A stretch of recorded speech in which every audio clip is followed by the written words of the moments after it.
¿Podemos comenzar? Sí, claro. Bien. Hola, buenas noches, buenas tardes a todos. Tengo la satisfacción de que sí, tengo pérdida temporoespacial también. Ya no sabemos cuándo es de día, cuándo es de noche, cuándo es feriado y cuándo no. Pero bueno, seguimos en esto que nos impulsa y nos llena de gratificaciones, que es la docencia. Una de las satisfacciones es poder dar esta clase con la cual empezamos a tratar otro impuesto distinto del impuesto a las ganancias, que es el impuesto sobre los bienes personales. Pero para empezar a analizar el impuesto sobre los bienes personales, me pareció adecuado, muy prudente, utilizar este material que ha preparado la contadora Ewes para alguna de sus innumerables exposiciones, a los efectos de poder ubicar a nuestros alumnos en lo que es la imposición patrimonial como introducción. ¿Por qué se justifica la imposición patrimonial? Esto es gravar a los patrimonios. Recordando que ustedes lo que acaban de terminar de analizar con muchísimo esfuerzo es el primer impuesto que han visto a lo largo de su carrera, que es el impuesto a las ganancias. Un impuesto duro, largo, pesado y difícil. Cuando hablamos de imposición patrimonial, nos preguntamos, recordamos también aquellos temas que veíamos sobre las distintas formas de exteriorizar la capacidad contributiva por parte de los contribuyentes potenciales. Cuando el legislador decide qué gravar, cuál va a ser la masa gravable, cuál va a ser el hecho imponible, tiene que empezar a analizar distintas situaciones. Y bueno, ya la hemos visto cuando estudiamos impuesto a las ganancias. Gravar la renta es el impuesto por excelencia. Es un impuesto que está en todo el mundo. No sé si en todo el mundo es tan complicado como en la Argentina, pero que está y perdura, eso es cierto. Cuando el legislador busca las maneras de exteriorización de la capacidad contributiva, ustedes recuerdan que teníamos las rentas, los patrimonios y los consumos. Ejemplo de la imposición a la renta, ganancias. Ejemplo de imposición a los patrimonios. Tenemos, por ejemplo, el impuesto a los bienes personales que vamos a analizar ahora, con todas sus críticas y todo su análisis. Y un gravamen que se aplica sobre los consumos generalizados, por ejemplo, es el impuesto al valor agregado. Sobre los consumos específicos, los impuestos internos, a los cigarrillos, a los tabacos, etc. A las bebidas alcohólicas, etc. Entonces, vamos a analizar la imposición patrimonial y decimos, si bien la renta es la mejor exteriorización, gravar al que gana, si se la toma aisladamente, no es totalmente representativa de la capacidad contributiva de los contribuyentes, porque esa capacidad contributiva no se agota solamente cuando se analiza lo que se gana, sino también, como decíamos, en lo que se tiene, patrimonio, y lo que se consume. Son las distintas maneras o formas de exteriorizar la capacidad contributiva. Muchos países han desistido de utilizar los tributos patrimoniales y dicen, no, si ya grabamos cuando se obtuvo la renta, si esa renta se capitaliza, se compran inmuebles, se compran empresas, se compran acciones, se compran automóviles, etcétera, etcétera, ya está, la grabamos una sola vez. No es el caso de la Argentina. Al contrario, diría yo. En la Argentina se tributa por ganar, por tener y por consumir, en todos sus efectos. ¿Cuáles son las características y efectos con relación a la imposición a los patrimonios? Y las opiniones de la doctrina son divergentes. Como en todo, hay opiniones en contra que sostienen que sería un impuesto regresivo, sería un obstáculo a el desarrollo económico. No hay que gravarlo, ¿sí? Porque desalienta la formación del capital. Si yo gano dinero y encima lo invierto, me cobran por ganarlo, me cobran por tenerlo invertido o tenerlo capitalizado de alguna manera. Y otros autores opinan de que los tributos patrimoniales en realidad ayudan a la distribución de la riqueza y que si además se le aplica con tasas progresivas, esto es, que los que más tienen más tributen, en la imposición patrimonial me refiero, se mejora eso como consecuencia de los efectos distributivos para la población. Se le saca a los que tiene a través de los tributos y se puede distribuir esa recaudación en la tarea del Estado a través del gasto público.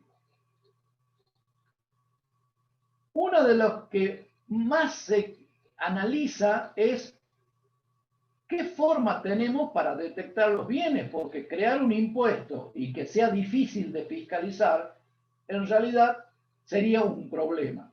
Y acá decimos, en la imposición patrimonial es muy fácil fiscalizar la tenencia, por ejemplo, de inmuebles, porque constan en los registros públicos, de automotores, porque consta en los registros públicos, de los saldos en cuenta corriente, porque es una información que está en los bancos la suministran al Banco Central, la AFIP a su vez tiene acceso a todos y cada uno de esos datos también. O sea, el problema de la fiscalización en función del análisis de la recaudación pareciera de que va dejando de lado aquel análisis que se hacía o que se debe hacer siempre, que es la relación costo-beneficio. ¿Cuánto se recauda de impuestos y qué costo tiene recaudar ese impuesto? Si me sale más caro recaudar que la recaudación misma, entonces es un impuesto que desde el punto de vista de las finanzas públicas del Estado, pues no conviene. El rendimiento de este impuesto es bajo, pero es estable, es más o menos parejito, alrededor del 2% del PBI, tendiente al crecimiento. ¿Por qué? Porque ahora se han aplicado tasas mayores, se empiezan a aplicar alícuotas superiores. Y otra de las características que tenemos es el destino productivo de los bienes para poder pagar el tributo. Si a mí me cuesta caro conservar un bien porque paga tributo, entonces si lo tengo de manera improductiva voy a verme tentado a enajenarlo porque tener un bien que me produce costos y no me produce ingresos hace que se traiga como consecuencia la movilización de la riqueza. Pero todo es teoría y cada argumento tiene su pro y su contra. Clasificamos la imposición. ¿Se puede gravar el patrimonio? Sí, el patrimonio en su conjunto. Se puede gravar el patrimonio neto de las personas físicas y de las sucesiones indivisas. Fíjese que cuando hablo de patrimonio neto, estoy hablando de bienes menos deudas. Les aclaro, no es el caso del impuesto a los bienes personales. Y ya voy a aclarar por qué. Se pueden gravar solamente los bienes personales. Se puede gravar solamente al capital empresario. Se puede gravar solamente la parte del activo que tienen las empresas, que era el impuesto a la ganancia mínima presunta. Su base imponible era la sumatoria de los activos que tenían. De hecho, existió un impuesto que se llamaba el impuesto sobre los activos, anterior a ganancia mínima presunta, hoy derogado. Pero también se puede gravar de manera específica.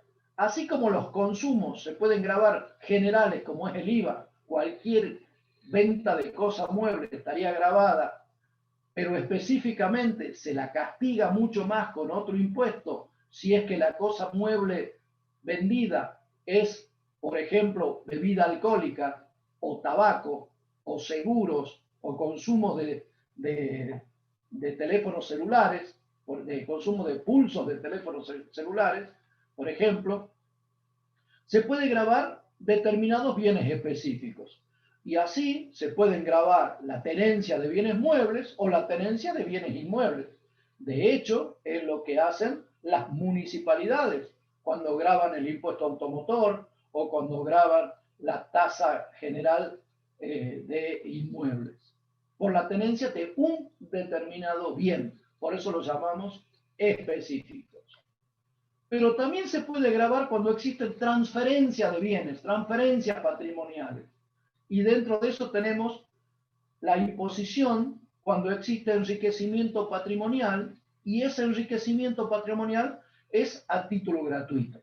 Aunque ustedes no lo crean, existen en distintas jurisdicciones un impuesto a la herencia, un impuesto a el enriquecimiento a título gratuito, por legados, por donaciones, etc.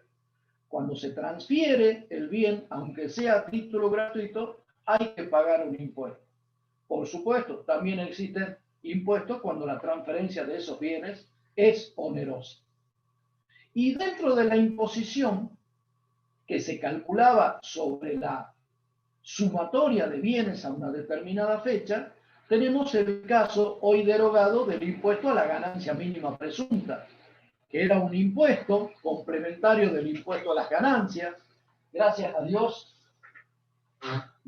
Dios tengo que hablar en pasado, ya ha sido derogado, en donde la base imponible para calcular esa ganancia, que era mínima y era presunta, la base imponible era la sumatoria de activos. O sea, era un impuesto complementario a la renta, al impuesto a la renta, pero que se calculaba sobre la tenencia de activos. ¿Qué características tiene el impuesto a los bienes personales? Estoy entrando recién en el tema específico de hoy. Impuesto a los bienes personales. Es un impuesto personal, dice prestigiosísima doctrina como Lippmann que lleva maestros. ¿Por qué es personal? Porque se tiene en cuenta consideraciones relativas al contribuyente, algunas relaciones, pero también tiene aspectos reales, según algún fallo que lo vamos a ver, que se llama Pedro Reynoso. Además es un impuesto anual, es ordinario y tiene ciertos rasgos de progresividad. Es un impuesto directo, o sea, es difícil su traslación. Concuerda, digamos, el sujeto de hecho con el sujeto de derecho. Concuerda el sujeto al cual busca la ley para que ingrese el impuesto de a quien que es el que efectivamente soporta el impuesto. Es periódico, porque se da todos los años, pero es instantáneo. Graba la riqueza a un determinado momento. Le sacan una foto a su riqueza, ya vamos a ver qué se entiende por riqueza, y ese momento, les voy adelantando, es el 31 de diciembre de cada año. ¿Sí? Foto, composición de bienes, 31 de diciembre de cada año, ahí hay que depurar los bienes, evaluar los bienes, esa va a ser la base imponible de este impuesto. Y decíamos, hoy es un impuesto progresivo. Yo diría por escalas progresivas, o sea que tiene rasgos de progresividad. Tiene una estructura como todo impuesto y siempre hay que analizar la estructura. Tiene definido un hecho imponible, tiene definido quiénes son los sujetos que van a tributar este impuesto, caracteriza a los bienes en función de su ubicación o de su localización, si es que están en el país o si esos bienes están en el exterior. Establece algunas excepciones, exenciones de bienes, y para la determinación del gravamen analiza de distinta manera si son sujetos del país o si son sujetos del exterior. Si estamos gravando los bienes pertenecientes a sujetos del país, tengo que tomar la evaluación de todos los bienes que tiene el país y a su vez la evaluación de bienes en el exterior. ¿Y qué pasa si son sujetos del exterior? Ya vamos a ver, solamente voy a tener que analizar aquellos bienes que este sujeto del exterior tiene en el país, los que están en el país. Y hay un mecanismo muy particular sobre cómo se calcula el gravamen y quién lo paga cuando esa manifestación de riqueza, que es una participación en sociedades, corresponde, digamos, a los distintos sujetos. Y ahí vamos a entrar a hablar, les voy adelantando, de la responsabilidad sustituta. Lo dejo para adelante. En otras disposiciones ponemos, este impuesto dentro de su estructura destina una suma fija todo a el INCUCAI y su recaudación se divide. Un porcentaje va a financiar el régimen de recaudación previsional y otro porcentaje es coparticipable entre las provincias. Aunque con el laberinto que nosotros tenemos de lo que es la coparticipación, nada de esto podríamos asegurar hoy a ciencia cierta que se mantiene exacto y al pie de la letra. Siempre alguna modificación transitoria y de emergencia seguro que debe existir. ¿Cuál es el hecho imponible del impuesto a los bienes personales? La posesión o la pertenencia o la tenencia, diría yo, de riqueza. Riqueza que pertenece a una determinada persona. Hay una crítica, es sin considerar las deudas. ¿Cómo? Sin considerar las deudas, leí bien, sí, sin considerar las deudas. O sea, solamente se toma en cuenta la sumatoria de los bienes al 31 de diciembre de cada año. Pero si usted para comprar un determinado bien tiene una deuda, esa deuda, aunque aparezca en la foto, aunque exista, aunque sea real, no es considerada. Por eso la crítica o la doctrina dice, grava una manifestación imperfecta de riqueza. Subrayen ese término, manifestación imperfecta de riqueza. ¿Por qué? Porque la verdad yo soy rico si la diferencia entre lo que tengo y lo que debo es bastante grande. Pero si yo tengo un auto y debo el 99% de ese auto, y tengo una casa y debo el 94% de esa casa, en realidad me parece que no soy tan rico. Al contrario, estoy endeudadísimo. Y no sé qué capacidad contributiva puedo tener si estoy pagando un préstamo por comprarme mi casa y estoy pagando un préstamo por comprarme un auto o le debo a cada santo una vela. Entonces, quiero remarcar que acá lo que estamos analizando es una manifestación imperfecta de riqueza. Cuando enseñábamos impuesto a la ganancia mínima presunta, decíamos, es lo mismo del balance, del estado de situación patrimonial contable, solamente mirábamos el lado izquierdo, que era el lado donde estaba el activo. Pero comparativo con ello viene el pasivo. No, ese ni se analiza en impuesto a la ganancia mínima presunta. Bueno, en impuesto a los bienes personales es lo mismo. Todos los bienes que salen en la foto son los que van a constituir la base imponible. Pero las deudas que existan, salvo casos muy particulares de tratamiento de esas deudas, que ya lo vamos a ver, no se consideran. ¿Está claro? Bien. Analizo. Hay una reformulación, se pide permanentemente que se contemplen los pasivos que tienen las personas físicas para la compra de bienes gravados, de todos sus bienes gravados por el impuesto. Porque en realidad la riqueza es la diferencia. Pero la simplicidad de la recaudación, la simplicidad de la determinación, ha hecho que el legislador solamente considere los bienes.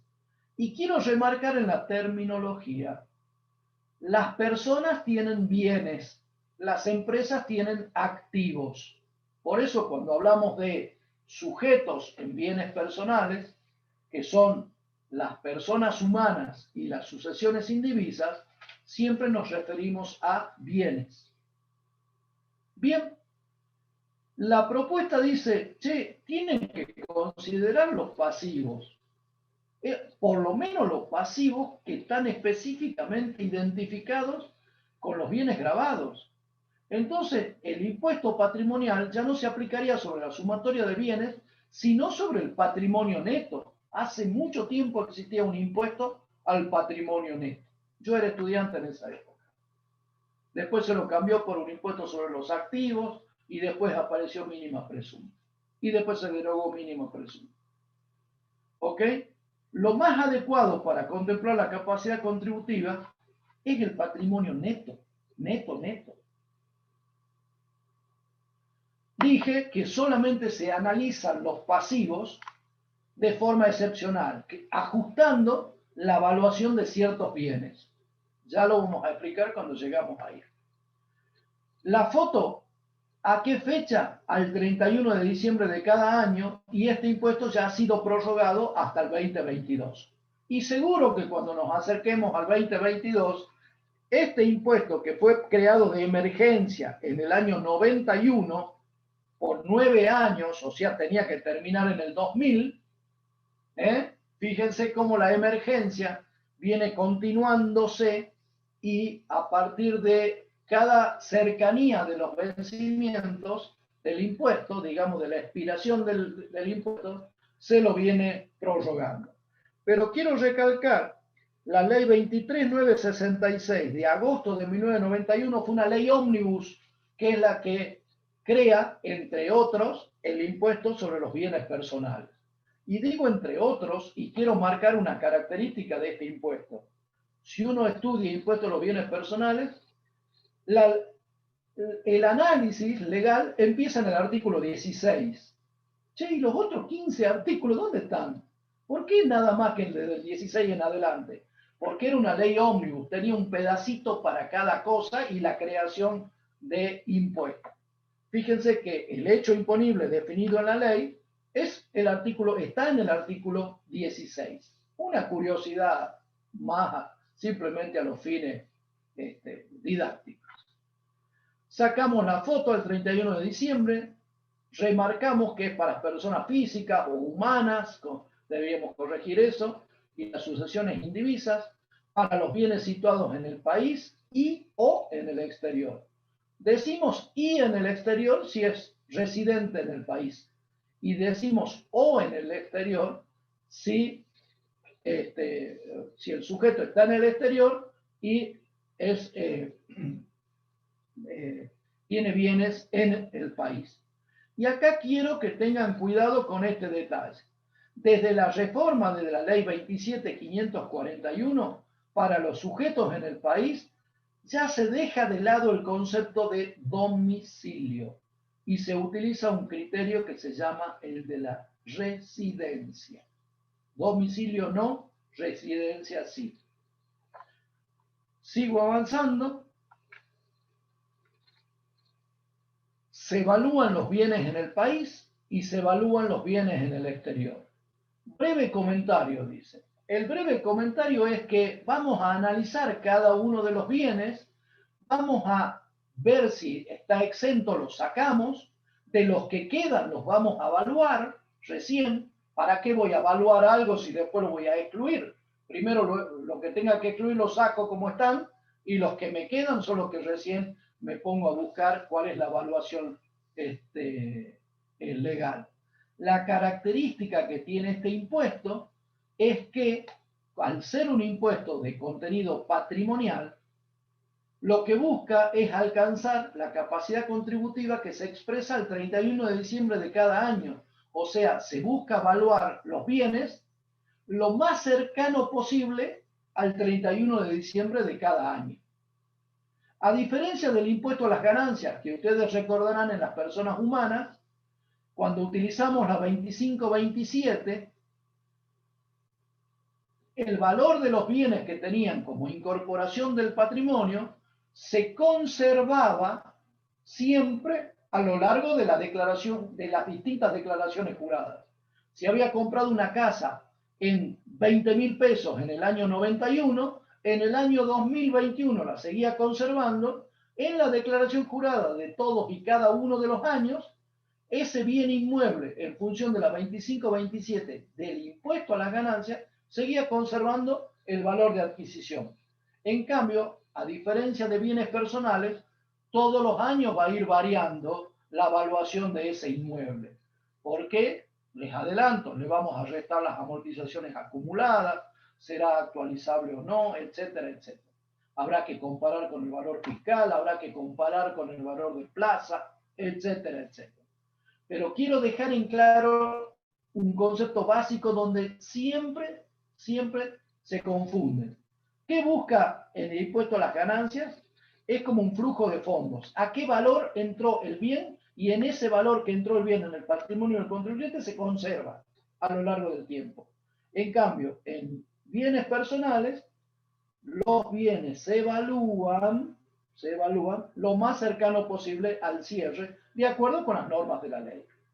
Para la evaluación de los bienes en el exterior hay un artículo muy cortito, que es el 23 de la ley, que genéricamente lo que dice es valúelo a los bienes que estén en el exterior, me quiero equivocar,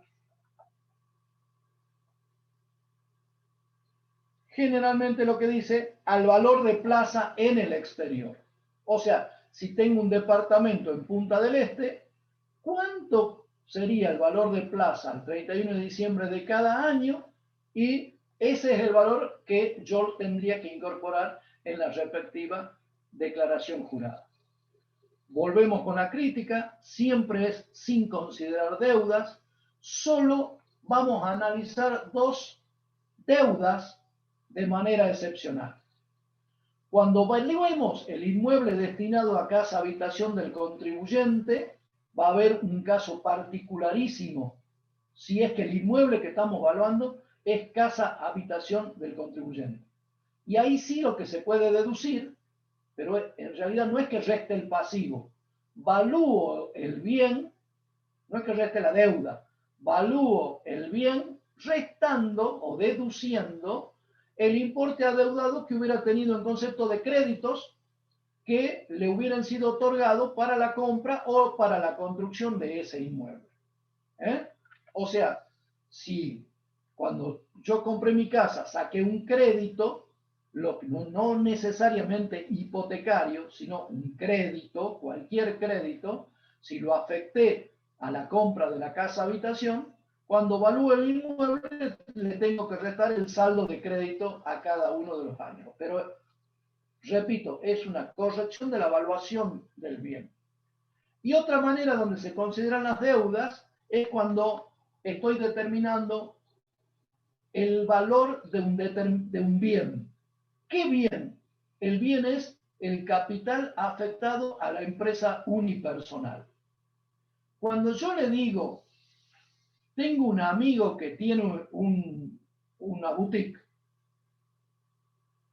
¿cuánto vale ese negocio? ¿Cuánto vale esa actividad? Entonces, es la sumatoria de los bienes y la sumatoria de las deudas que tiene la empresa unipersonal. Pero en realidad siempre me estoy refiriendo a un único bien. El único bien es el capital neto afectado a la empresa unipersonal. Entonces, a mi criterio, la evaluación no es que se resten los pasivos, sino que el capital neto de la empresa unipersonal es la sumatoria de los bienes positivos y de los bienes negativos que tiene. O sea, lo que le queda, en este caso, del ejemplo al empresario, el capital neto, la diferencia entre bienes y deudas. Lo tenemos en el decreto reglamentario como evaluación, porque curiosamente la ley se olvidó de cómo evaluarlo.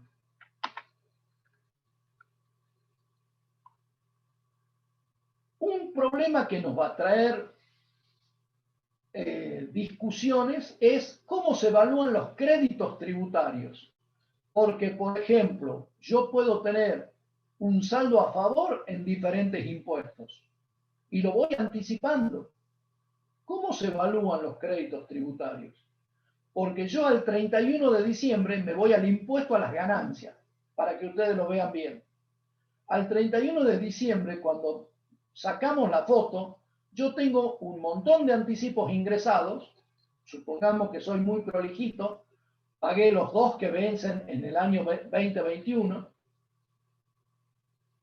tengo un montón de retenciones que me han hecho cada vez que me pagaron honorarios, cada vez que me pagaron mi sueldo de la universidad, y tengo también un montón de pagos a cuenta del impuesto a las ganancias porque compro moneda extranjera, por ejemplo. Entonces, en la foto, esos son créditos que yo tengo contra el fisco. Integran todos ellos la base imponible y la diferencia es, vos podés sumar todo eso, pero no es cierto que todo eso existe al 31 del 12.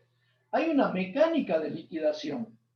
El impuesto a las ganancias se liquida para las personas humanas por año calendario, pero en realidad vos vas a tener a tu favor algo, vas a estar contento si el impuesto determinado a las ganancias es menor que toda la sumatoria de anticipos, pagos a cuenta, de saldos a favor.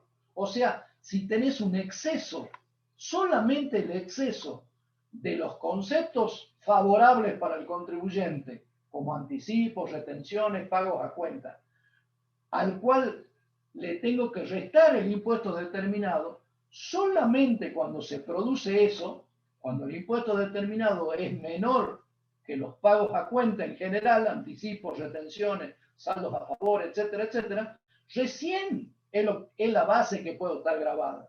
Yo tengo incorporado en mi patrimonio al 31 del 12 el excedente del impuesto, no todo lo que vine juntando durante todo el año, porque también el fisco vino juntando todo el año el impuesto. Y hay una mecánica de liquidación. Se liquida el 31 del 12, aunque la declaración jurada se presente en junio de cada año.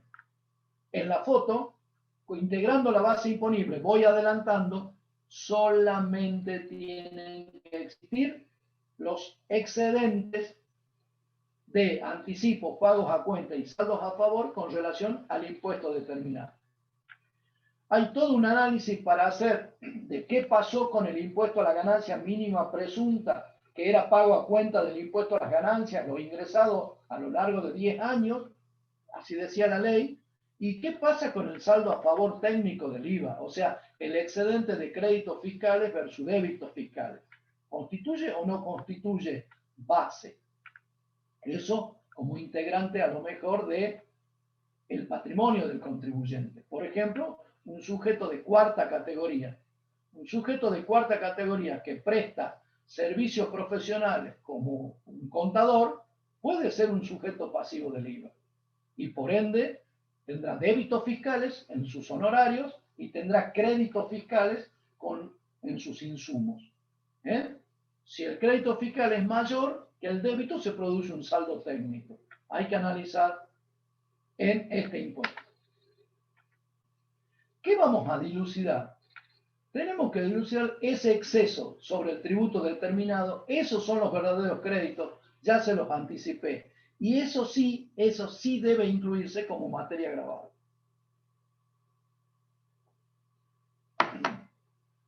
Voy avanzando.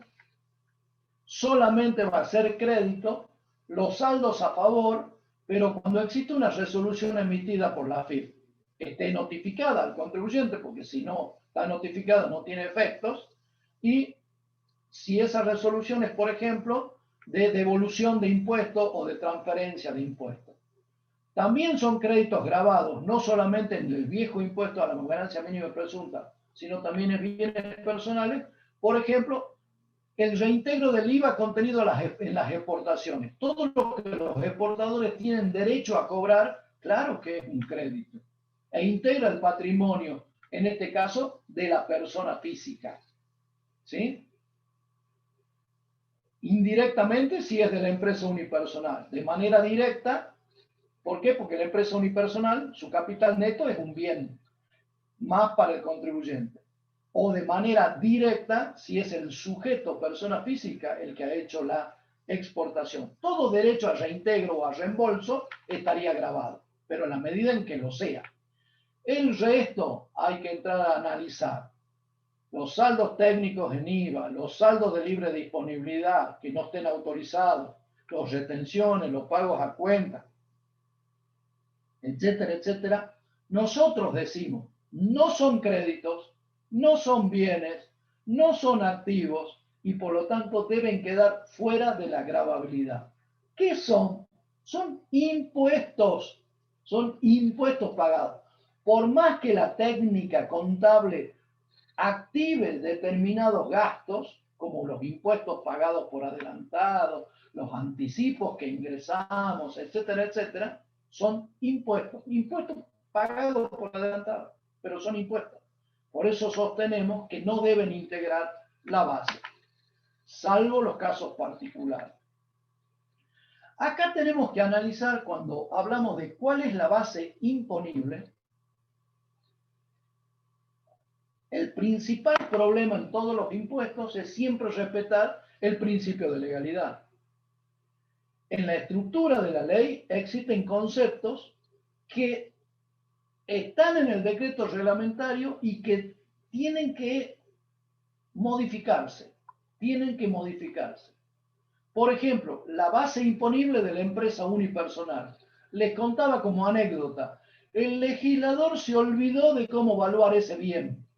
Porque, por ejemplo, si yo tengo una prima y digo que mi prima tiene riqueza, yo lo que digo es, mira, tengo una prima que tiene una casa, un terreno, una casa de campo, un auto y una empresa unipersonal.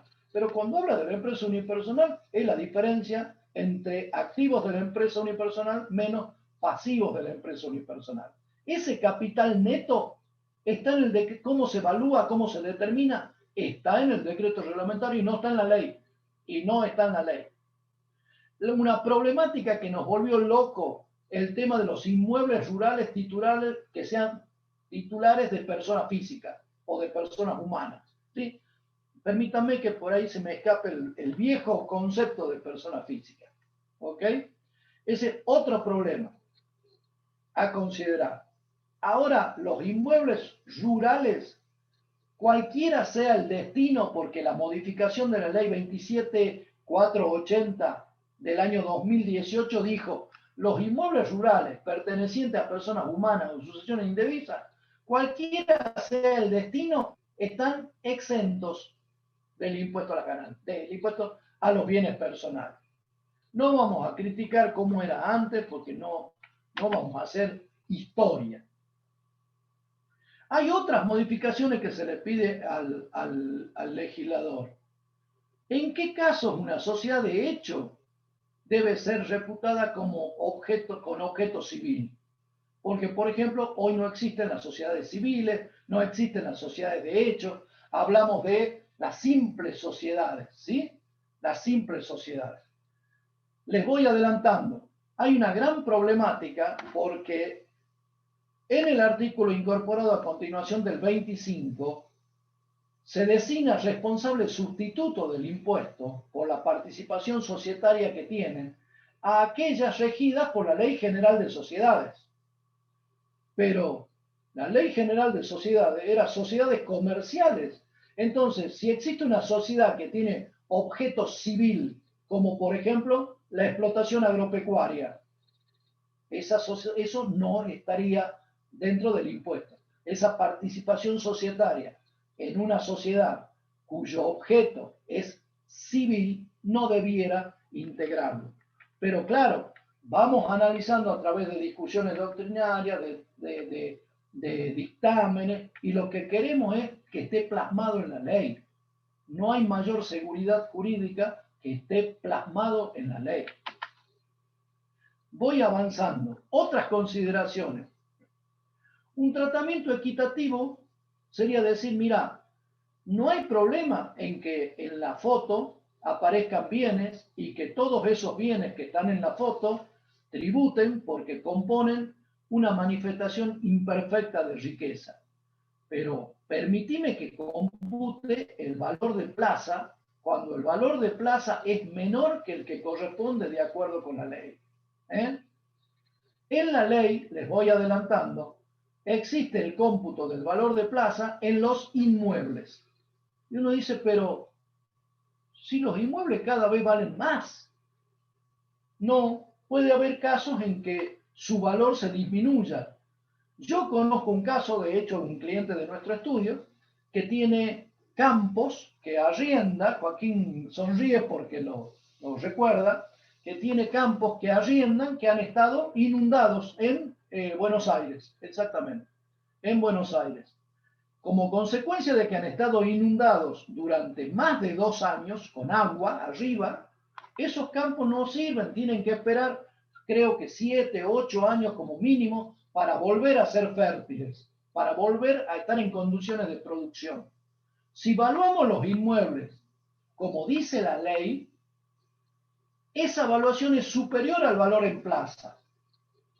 El ejemplo que les doy, la ley permite en el caso de los inmuebles que se tome el valor en plaza, pero, por ejemplo, no lo permite en un auto que está chocado.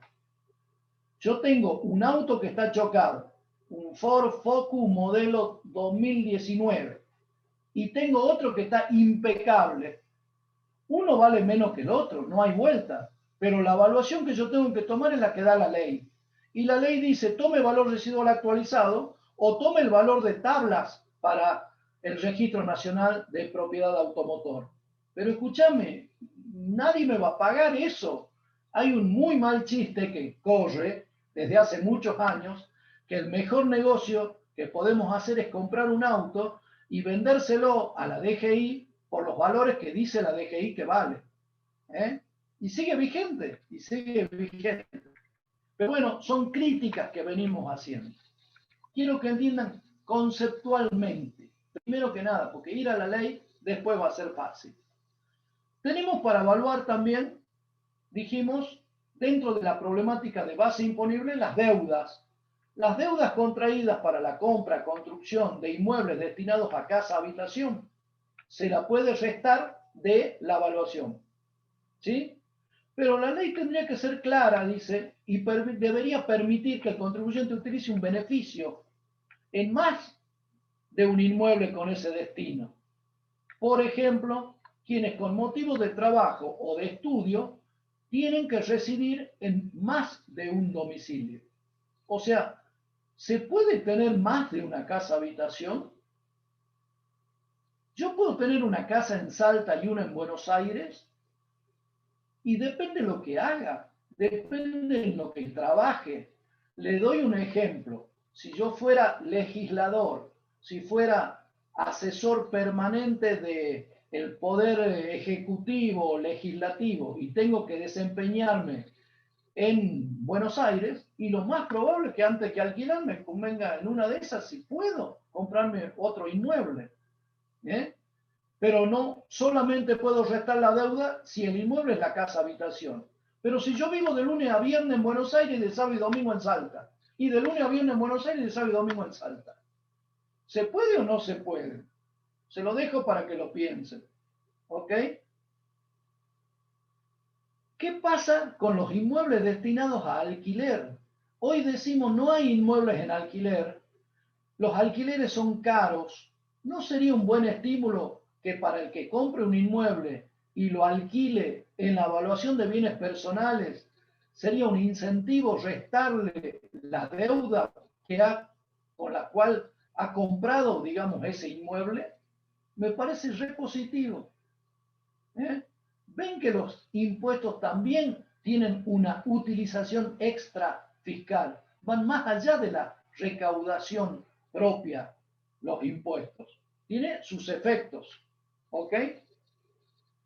El caso que marcamos ahí del Tribunal Fiscal de la Nación, Michel David es un sujeto de Salta, en donde la discusión lamentablemente se planteó en el Tribunal Fiscal y no se la siguió, es si se podía o no tener, digamos, 2 casas habitaciones. El otro análisis que tenemos que hacer de la base imponible es, ¿hay un mínimo no imponible? ¿Sí? Cuando los inmuebles sean destinados a la casa habitación del contribuyente, no van a estar alcanzados directamente afuera si la evaluación, según las normas de bienes personales, es menor a 18 millones de pesos.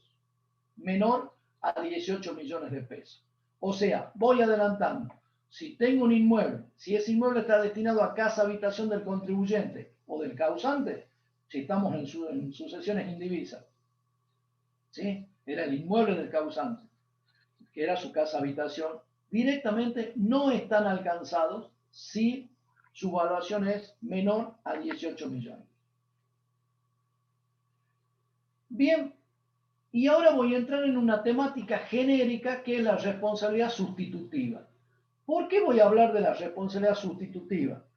Porque uno de los bienes que componen la sumatoria de bienes que tiene una persona física, por ejemplo, podrían ser las cuotas de una SRL.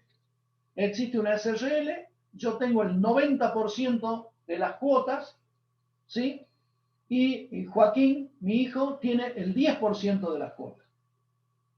¿Es un bien más? Claro que es un bien más. ¿Qué es más fácil para el fisco, para AFIP? Cobrarle directamente a la sociedad por la participación societaria o cobrarle a cada uno de los socios. Porque en el ejemplo que les di era bastante fácil, eran 2 los socios. Pero ahora supongan a ustedes que los socios de la SRL son 49. Recuerdan el tope de la Ley General de Sociedades, ¿no? Son 49. ¿Qué es más fácil para el fisco? Y cobrarle a la sociedad. Le cobra por la participación que tienen todos y cada uno de sus socios y después que la sociedad se recupere, le devuelvan, exija la devolución de aquello que pagó de un impuesto que no es de la sociedad, es del accionista.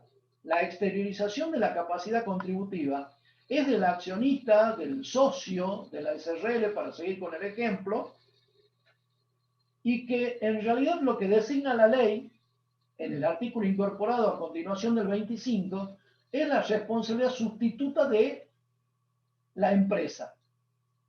¿Ok? Entonces, bueno, acá tenemos ese caso.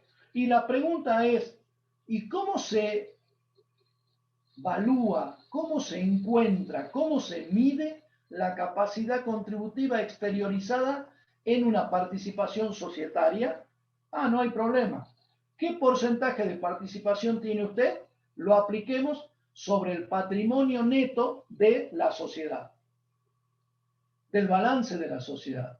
Pero ¿qué balance sería la otra pregunta? Porque la sociedad tiene un balance histórico, vieron en ganancias, tiene un balance reexpresado. Y la respuesta fue fácil.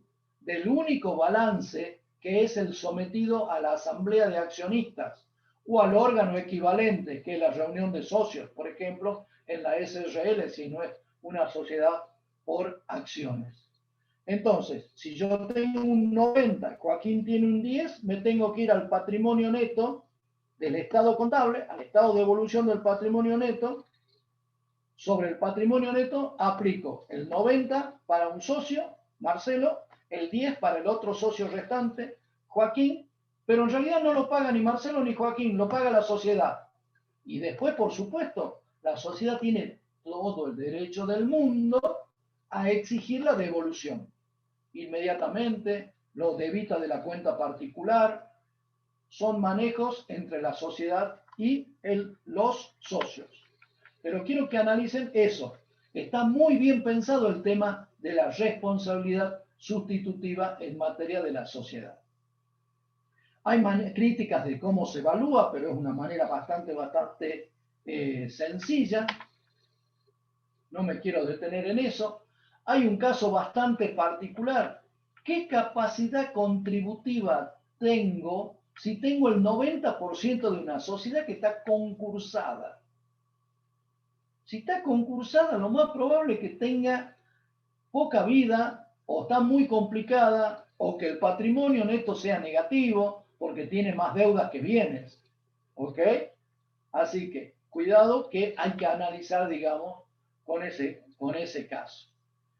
¿Qué pasa si se produce, digamos, un cierre que es posterior al 31 de diciembre? Bueno, habrá que adecuar el patrimonio neto con los respectivos retiros y aportes que respectivamente hicieran.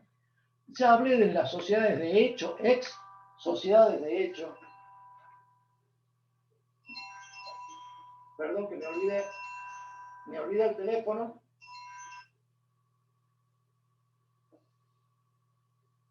Un segundito, disculpen, me olvidé el teléfono prendido, que era para conectarme. Sigo. Ya hablamos de las viejas sociedades de hecho, hoy sociedades simples, que tienen actividad agropecuaria. Ya existe dictamen por parte de la sociedad, existen dictámenes por parte de la sociedad en donde, de AFIP, en donde se establece de que no se encuentra alcanzada por la responsabilidad sustitutiva. Si si la actividad fuera, por ejemplo, agropecuaria, que es una actividad civil, entonces no estaría alcanzada por la responsabilidad sustitutiva. ¿Eh? Son casos muy particulares, pero muy interesantes. Prefiero mostrarles lo interesante y después ir a la fría letra de la ley y del decreto reglamentario. Esto quiero salir de acá. No quiero hablar más de la responsabilidad sustitutiva. Existen algunos fallos y me voy recién al resumen. Si se trata de sujetos del país, sujetos que son residentes en el país, tributan sobre los bienes en el país y más los bienes en el exterior. ¿Existe un mínimo no imponible? Sí, de 2 millones de pesos, lo marcó la ley 27480 para el 19, y la casa habitación quedó en 18 millones de pesos como un bien separado para la evaluación específica de ese bien. Hoy las alícuotas son progresivas por escalas, o sea, se aplican distintas alícuotas en función de la sumatoria de los bienes.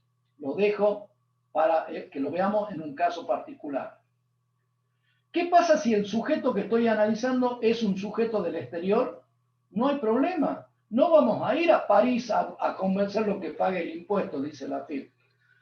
No lo vamos a llamar por teléfono ni por WhatsApp al que está en Estambul para cobrarle el impuesto. Directamente, el que dispone de los bienes de este sujeto que está en el exterior, pero que está en la Argentina, que es su representante, que es su administrador, él va a ser el que va a tener que ingresar el impuesto en sustitución del quien dispone de los bienes. ¿Ok? Estos sujetos no tienen un mínimo exento. Y tienen una determinada alícuota también, que ya lo vamos a analizar. Hablé de las acciones y participaciones sociales. La sociedad es la que sustituye a los socios.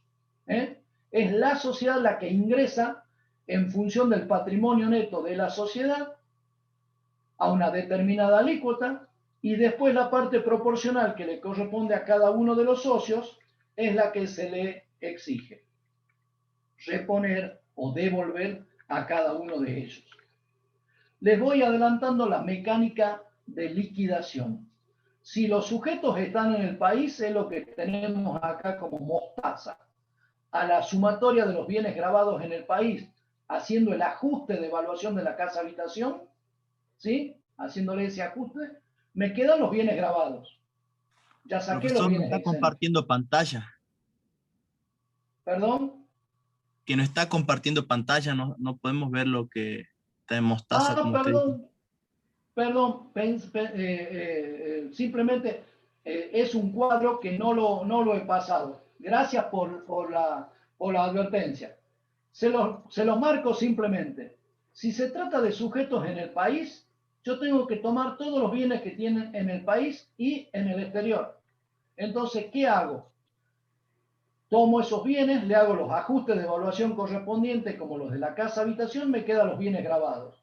Le resto un mínimo no imponible, me da la base imponible, le aplico la alícuota y ya tengo el impuesto determinado. En cambio, si se trata de acciones o sociedades o participaciones en sociedades, directamente a la tenencia que tiene cada uno tributa la sociedad en carácter de responsable sustituto.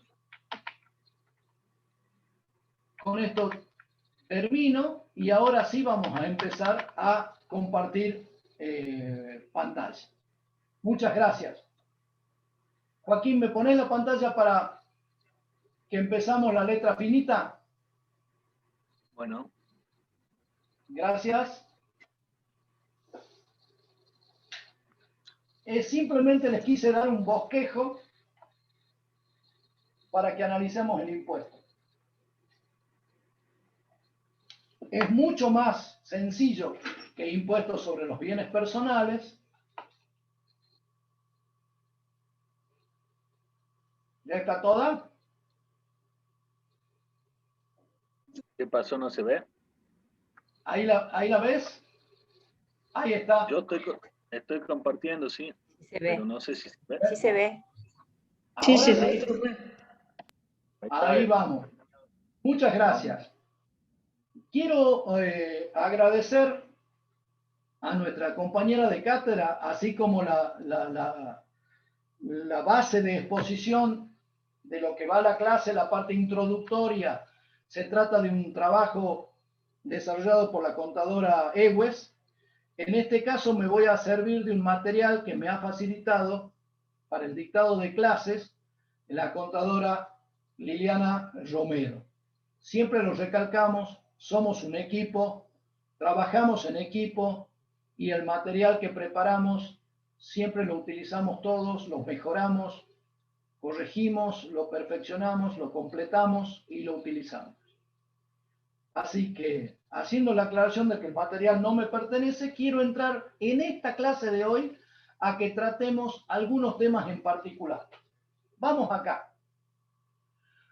Decíamos, ¿cuál es el hecho imponible? La tenencia de bienes. ¿A qué momento? Al momento de la foto. ¿Y cuándo te sacan la foto? El 31 de diciembre, a la noche, cuando estás con la copa de champán en la mano. Ahí sonaste, ahí la foto. ¿Quiénes son los sujetos? Solamente las personas humanas y las sucesiones indivisas. Cuando hablé de sociedades, cuando dijimos, solamente actúan como responsables sustitutos, pero el verdadero sujeto siempre es la persona humana titular de la participación societaria. ¿Existen responsables sustitutos? Sí, y ellos ingresan el impuesto con carácter de pago único y definitivo. ¿Dónde están? En el 25.1 de la ley. Recuerden que la ley empieza en el número 16. ¿Ok? La sociedad, no cualquiera, la que está en la Ley General de Sociedades, o sea, las comerciales, ingresan el 0,5% de la evaluación de la participación. Me voy al balance reexpresado, tomo el patrimonio neto, aplico el 50% y eso es lo que le digo al gerente de la sociedad que tiene que ingresar como responsable sustituto por el impuesto que en realidad es de todos y cada uno de los 49 socios que tiene el SRL. Pero lo tiene que ingresar a la sociedad. Después que le cobre a todos y a los 49, Dios lo ayude para cobrar. Se lo debitará en su cuenta. ¿Sí? Pero tiene todo el derecho del mundo, la sociedad, a recuperar ese dinero. Y así lo dice la ley. El decreto, en su artículo 20, en realidad en el segundo artículo incorporado al artículo 20, nos dice cuál es la base de cálculo. Activo menos pasivo, no te complique la vida. Activo menos pasivo, que sale del único balance, que es el que se presenta a la asamblea. Hay una causa famosa que nos llenó de satisfacción. En realidad ahora hay más. se llama Rectificaciones Rivadavia Sociedad Anónima. Llegó hasta la Corte y terminó en el 2011, el fallo de la Corte, pero no la aplicación de lo que dice la justicia. ¿Por qué? Porque, ¿qué pasa? La AFIP le exige, como responsable sustituto que son, que las sociedades comerciales ingrese en carácter de responsable sustituto el impuesto correspondiente a todos y cada uno de sus socios. Y la sociedad dice, no hay problema, yo lo ingreso, pero ¿sabe qué, AFIP? En vez de emitir un cheque, en vez de ir al Rapipago a pagar eso, ¿sabe cómo lo quiero pagar? Con un saldo a favor de otros tributos que tengo. Por ejemplo, tengo un saldo a favor de impuesto a las ganancias. Por ejemplo, tengo un saldo a favor de IVA, de libre disponibilidad. Y la AFIP le dijo eternamente que no, que eso no se podía, no le habilitó los respectivos instrumentos, lo que llamamos los aplicativos, ¿sí?, para poder hacer esa actividad. Entonces fue a la justicia y dijo, pero si yo tengo una deuda y tengo un crédito, yo quiero pagar la deuda con el crédito. Es la vieja y querida compensación prevista en el Código Civil y Comercial de la Nación. AFIP sostenía de que no podía la sociedad pagar el impuesto de los socios con un saldo a favor de la sociedad. Pero, ¿cuál es la riqueza del fallo? La riqueza del fallo es distinguir que el responsable sustituto es la sociedad. ¿Y qué significaba ser responsable sustituto? Significa que desplaza al contribuyente a todos sus efectos. El sustituto se coloca en lugar del contribuyente a todos sus efectos. Entonces, la Corte Suprema le dio la razón al legislador, permitiéndole o autorizándole que pueda pagar con un crédito propio una deuda que no es ajena, es propia, porque, repito, el sustituto está en el lugar del contribuyente. Lo desplaza de la relación jurídica y lo desplaza a todos los efectos. Silenciame ese micrófono, por favor, que me está molestando. Gracias. A todos sus efectos. Después de rectificaciones Rivadavia, hay otros fallos. Me acuerdo en este momento de Cresud, Sociedad Anónima, ¿sí? Y vos te acordarás de otros más, Joaquín, que estuvimos estudiando la otra vez. Sí, Avenida Compras. Avenida Compras, Sociedad Anónima. Es uno de los más recientes. Ok, vamos avanzando, por favor. Gracias. Profe, ¿puedo hacer una consulta? Con mucho gusto. Respecto a las sociedades anónimas, cuando actúan como responsables sustitutos, en donde, bueno, lo importante en una sociedad anónima es el capital y no los socios. ¿Cómo hace la sociedad después para identificar a sus socios y cobrarle lo que pagó en cuenta de ellos? Bien, las sociedades anónimas, como sociedad por acciones, tiene un registro de acciones, Luis. Por ende, en el registro de acciones tiene perfectamente identificado la composición accionaria. En función de eso es que determinará que fulano tiene el 9% y mengano el 21% y el otro el 15%. Gracias por la pregunta. Gracias. Bien, vamos avanzando. La ley tiene exenciones, claro que tiene exenciones, pero son casos muy particulares, ¿sí? Entonces, no son importantes las exenciones. La ley tiene normas de evaluación. Las normas de evaluación las vemos en el artículo 22 para bienes del país y en el artículo 23 para bienes en el exterior. Miren qué fácil. Mejor que saber es saber dónde está. Tiene un mínimo no imponible en el artículo 24 de 2 millones. Tiene una escala en el artículo 25. con un caso muy particular que se estableció para el año 2019, que no vale la pena tratarlo acá. Y la recaudación no puede esperar. Entonces, todos los meses el fisco necesita dinero. Igual que en el impuesto a las ganancias, hay un mecanismo de ingreso de anticipos. Ingresos de anticipos y pago del saldo final que surge de la declaración jurada. Si son 5 anticipos, cada uno de ellos, como dice la Firmina, equivale al 20%, igual que en ganancias. Vamos avanzando.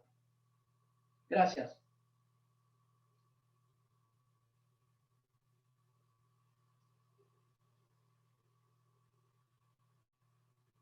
Vamos a ver la evaluación de ciertos bienes en particular. ¿Está bien ahí? Los bienes inmuebles. Los bienes inmuebles. Si ustedes me siguen con la ley, yo no pretendo hacer una aburrida lectura de la ley, sino tratar de explicarles las cuestiones más interesantes o más controvertidas, o los puntos neurálgicos, ¿sí? En el artículo 22 de la ley tenemos el concepto de valuación de bienes situados en el país. ¿Con qué empieza el artículo 22 de evaluación de bienes? Generalmente con los más gorditos, con los más importantes que puede tener una persona humana, que son sus inmuebles. Entonces empieza diciendo, los bienes situados en el país se evaluarán conforme el inciso A para los bienes inmuebles, el inciso B para los automotores, el C para los depósitos y créditos en moneda extranjera, el inciso D para los depósitos y créditos en moneda argentina, etcétera, etcétera. Vamos a entrar a analizar por ahora el inciso A, valuación de bienes inmuebles. Bien, lo primero que tenemos que recordar es que los bienes inmuebles integran el patrimonio de la persona humana siempre que se tenga su posesión o se haya efectuado la escrituración. Eso lo dice el decreto reglamentario. Es lo mismo que en el impuesto a las ganancias. Si yo vengo pagando, por ejemplo, en un pozo, un monoambiente, y pagué 73 de 100 cuotas, lo único que tengo es un crédito, no tengo un inmueble. Si tengo que evaluar eso, claro que lo tengo que evaluar porque integra mi patrimonio, pero en realidad lo tengo que irme a otro inciso, que es la evaluación de los créditos, y no como evaluación del inmueble. Yo no puedo decir, tengo un inmueble que me están construyendo. No, hasta que yo no tenga la posesión o la escrituración, impositivamente no tengo un inmueble. ¿Qué tengo? Tengo un crédito contra el fideicomiso, la empresa constructora, etcétera, etcétera.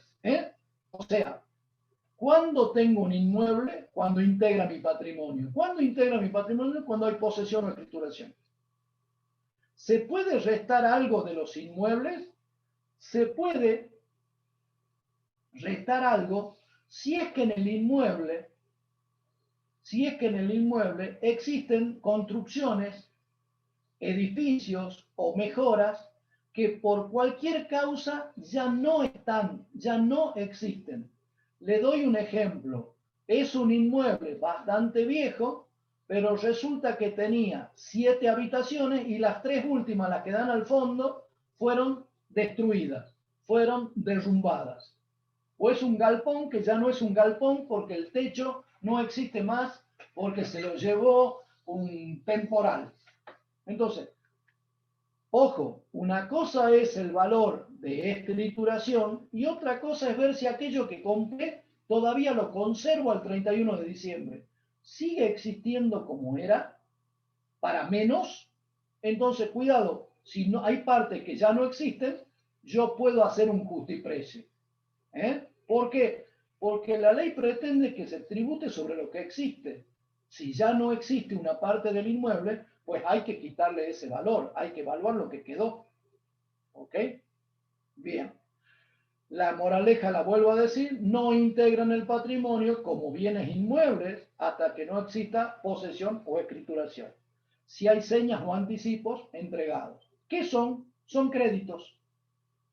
Pásalo, Juaco.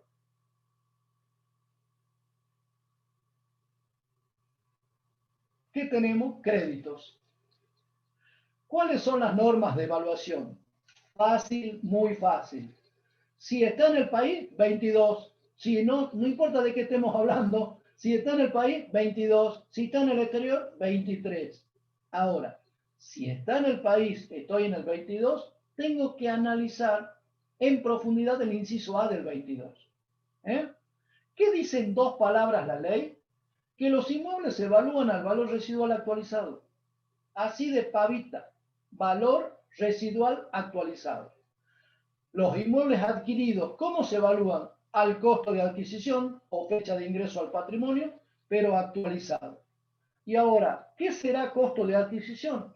El valor de compra más los gastos de incorporación al patrimonio. Los gastos de escrituración, por ejemplo. ¿Se acuerdan de la 25-27 en ganancias, cómo se evaluaban los inmuebles? Los inmuebles se evaluaban en ganancias al costo de compra más los gastos de escrituración, por ejemplo. Y acá también, solo que esa va a ser la primera parte. Como tiene que ser valor residual actualizado, después le tendré que restar las amortizaciones acumuladas. Pero la parte de la base es la misma. Solo que en ganancias se mantiene y en el impuesto a los bienes personales, ¿sí? Tengo que restarle la amortización acumulada, calcular el valor residual y después actualizarlo, porque lo que la ley busca es que su evaluación sea lo más cercana a la fecha de cierre. ¿Y qué pasa si en vez del inmueble que se ha adquirido es construido? Y si es construido, todo lo que te costó construir, o sea, al valor del terreno, súmale cada una de las sumas invertidas. ¿Y desde cuándo? Y desde la fecha de cada inversión hasta la fecha de finalización de la construcción. O sea, yo tengo que ir sacando mes a mes cada una de las inversiones que hice en ese inmueble que construí. Y en función de eso voy a tener el costo de construcción, adicionándole, por supuesto, el valor del terreno. Y si yo no tengo un inmueble construido porque no tengo finalización de la construcción, tengo obra en construcción y es más fácil.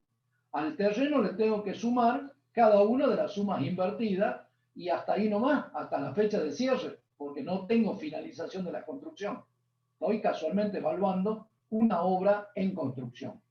¿Cómo evalúo las mejoras? Y las mejoras lo dice el artículo 31 del decreto reglamentario de bienes personales, que la ley del impuesto a las ganancias es supletorio para este impuesto. Entonces, concepto de mejora, me tengo que ir a la ley de ganancias. El valor es para las obras construidas, etcétera, etcétera, que es lo que era mejora. ¿Sí? En todos los casos, siempre hay que restarle. ¿Qué tengo que restarle? Las amortizaciones acumuladas. Pásame, por favor.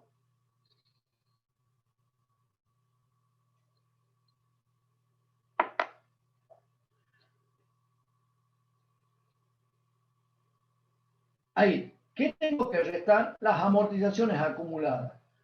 Tengan cuidado y presten atención a eso. La ley me habla de un 2% anual sobre el valor de los edificios. Volvemos a los 50 años de vida útil para los inmuebles en general, ¿sí? Pero cuidado con esto. Solo para el caso de los inmuebles adquiridos, la proporción a amortizar la tengo que sacar. Cuidado. La tengo que analizar. Les resto la amortización, les voy adelantando que la amortización es por trimestre calendario, no es un 2% anual lineal. Si yo compré el inmueble el 10 de octubre del 2021 y estoy cerrando el 2021, solo voy a poder restar un trimestre, o sea, la cuarta parte del 2%, el 0,5%. ¿Sí? Hay una base para amortizar tengo que comparar, ya lo vamos a ver, con el avalúo fiscal o con el justiprecio. Repito que la amortización es trimestral. ¿Y desde cuándo se amortiza? Cuidado con la diferencia con el impuesto a las ganancias.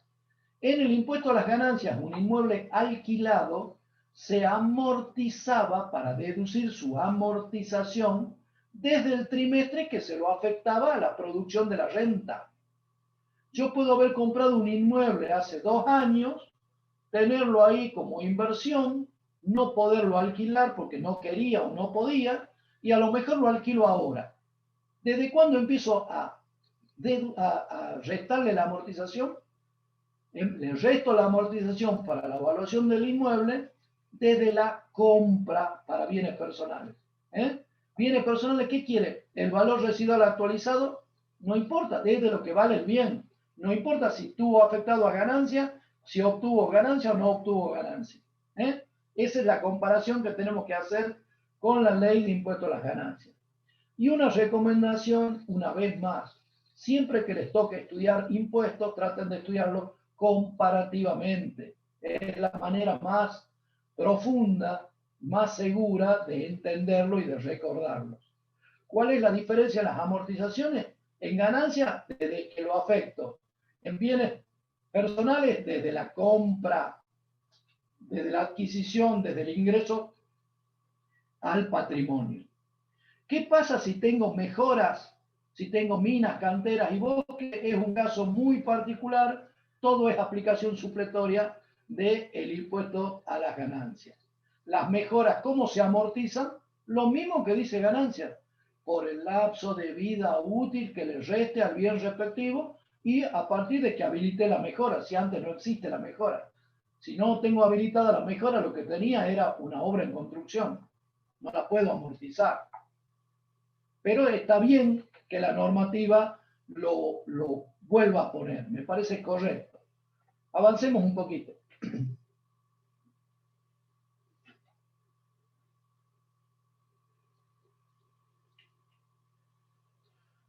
¿Puede haber un límite inferior de la evaluación?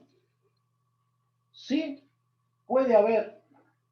El legislador sabe que comprador y vendedor, por 1000 razones, se ponen de acuerdo y que la práctica en el mercado desde hace muchos años es escriturar por menos.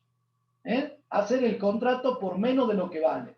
Se compra una casa en 1 millón y cuando van al escribano dicen que se compró por 400.000. Bien, ¿eso pasa? Claro que pasa. Se ahorran los honorarios del escribano, se ahorra el impuesto de sello, se ahorra bla, bla, bla. A lo mejor se pagó con plata que no era plata obtenida de manera formal en cuanto a lo fiscal, etcétera, etcétera. ¿Puede pasar eso? Claro que puede pasar. Entonces el legislador lo que hace cuando está en la evaluación de los inmuebles, le dice, le vamos a poner un piso. Los inmuebles no podrán valuarse a menos de este valor. O sea, la ley le pone un piso. Por eso es un límite inferior. ¿Cuál es el límite inferior? Y lo menos que puede valer un inmueble es la base imponible para los impuestos inmobiliarios o tributos locales. ¿A qué fecha? Y a la fecha que se liquida, 31 de diciembre de cada año. Pero cuidado, porque también puede haber valor fiscal a esa fecha, ¿sí? No quiero que confundan estos dos conceptos. Base imponible para los impuestos inmobiliarios puede ser diferente al valor fiscal.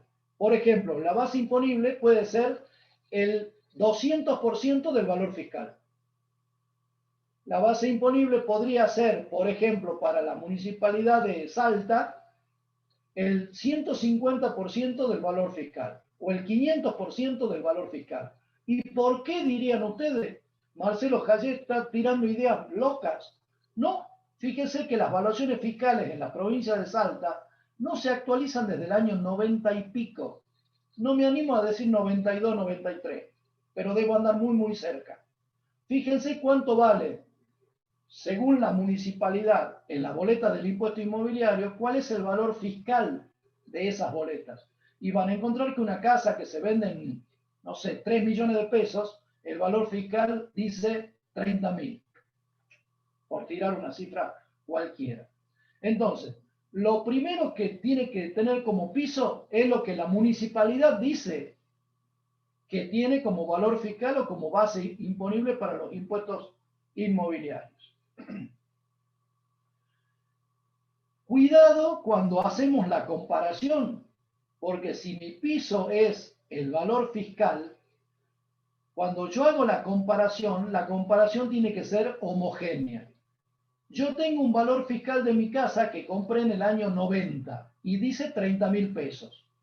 Bien, pero resulta que yo en el año 2000, yo le hice 4 habitaciones más, le hice un primer piso, le puse una pileta, le puse quincho, una sala de estudio, la tripliqué al valor de la casa, supongamos eso. ¿Sí? En el valor fiscal, ¿qué está? Y está la fecha del año 90. Y si ustedes quieren, como mucho, la foto del año 92. Y todas las demás mejoras que le hice en la casa no están. Ah, bueno, entonces la comparación que sea homogénea.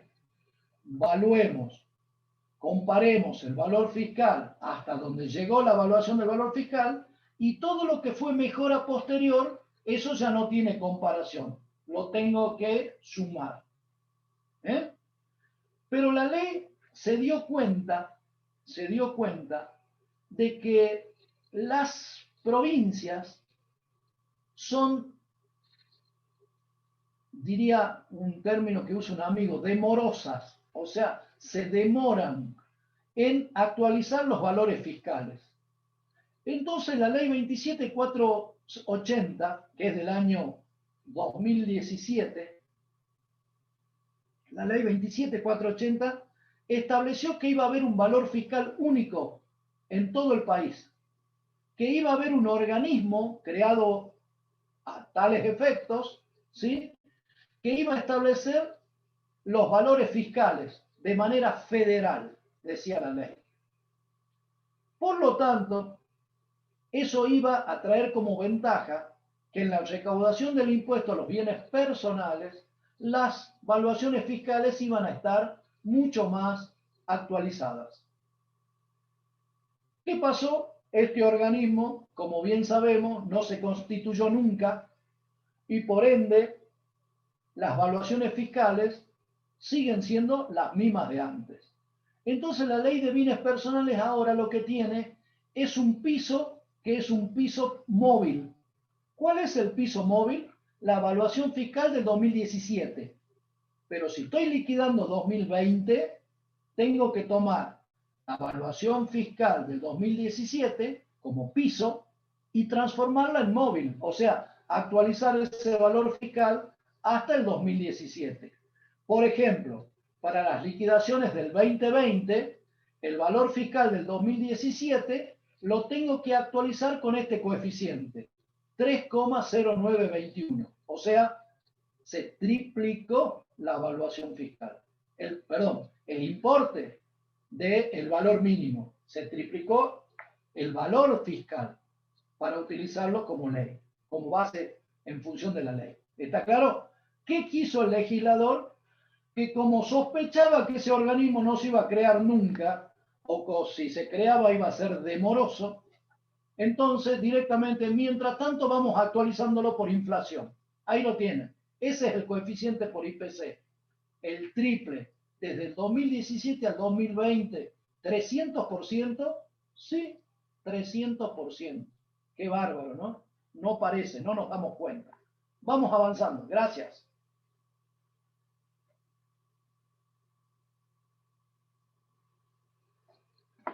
Así como había un límite inferior, así como la ley le pone un piso a la evaluación de los inmuebles, el contribuyente también le puede poner un techo. Repito, la ley le pone un piso a la evaluación de los inmuebles. situados en el país. Pero el contribuyente le puede poner un techo. ¿Por qué? Porque en el decreto reglamentario, en el artículo 17, nos dice que cuando el valor determinado, según la norma legal, esto es valor residual actualizado, sea superior al valor de plaza, el contribuyente tiene la opción de tomar el valor de plaza. Es lo que hicimos con nuestro cliente, cuyos campos en Buenos Aires están permanentemente inundados y que después de 3 años de agua no sirven para nada y hay que esperar 10 años para que resucite su capacidad de producción. Pero claro, es una opción del contribuyente y requiere una prueba fehaciente y la comunicación a la AFIP. No hay problema, lo hicimos. Tenemos todo el informe de qué es lo que pasó, de cómo siguen inundadas y se ha mandado la correspondiente multinota comunicando a la AFIP que se ha hecho uso de la opción prevista en el artículo 17 del DE. Ahora, es muy fácil hablar del valor de plaza. ¿Qué es el valor de plaza? Concepto. El valor de plaza es el precio que se obtendría en el mercado en condiciones normales de venta del bien que se evalúa. Condiciones normales de venta. No es la venta desesperada, no es la venta de oportunidad, sino el precio que se obtendría en el mercado, en condiciones normales. Vamos avanzando.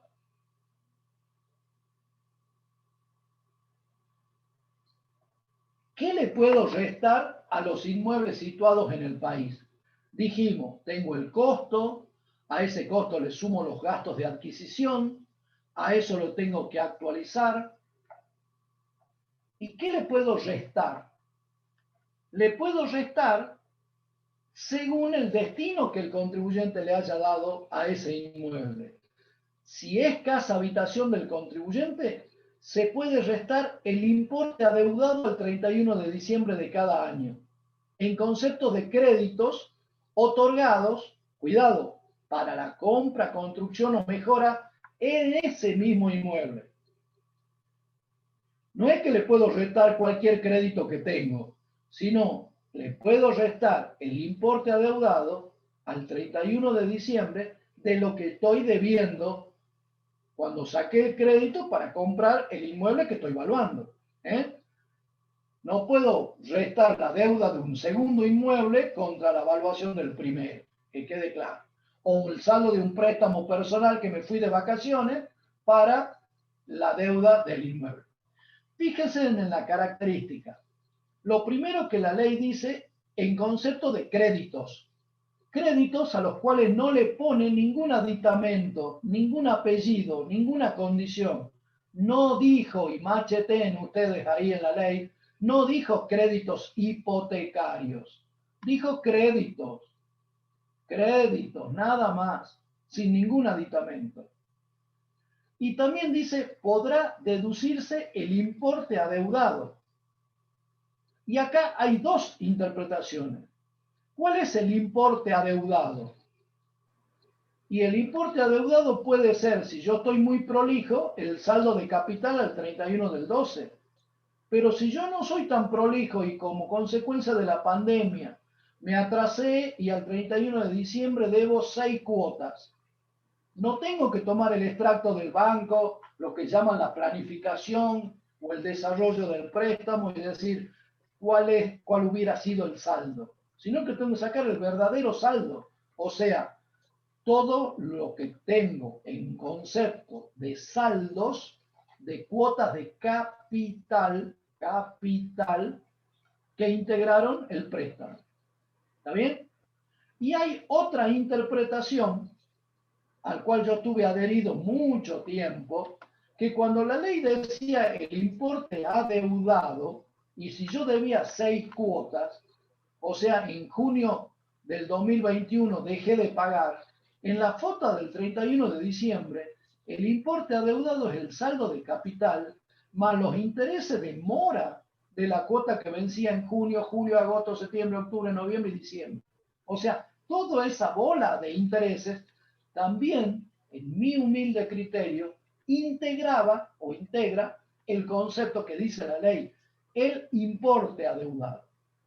Pero quienes refutan esto, y seguramente que con mucha autoridad, con mucha razón, me muestran que el decreto reglamentario dice que el importe a deducir de créditos que hubieran sido otorgados, incluidos en los saldos impagos del precio. ¿Cuál es el saldo impago del precio pactado? ¿Es el total del crédito o el total del crédito más los intereses? ¿Está claro? Nosotros hemos tomado un criterio en la cátedra, después de 20 años de discutir y volver a ver este tema. Es la deuda de capital, nada más. Que quede claro.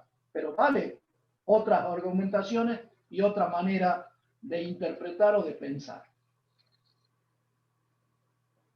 Vamos avanzando. Nosotros tenemos, bueno, personalmente yo tengo la postura de que es capital más interés, pero hemos quedado en minoría. Hemos quedado en minoría.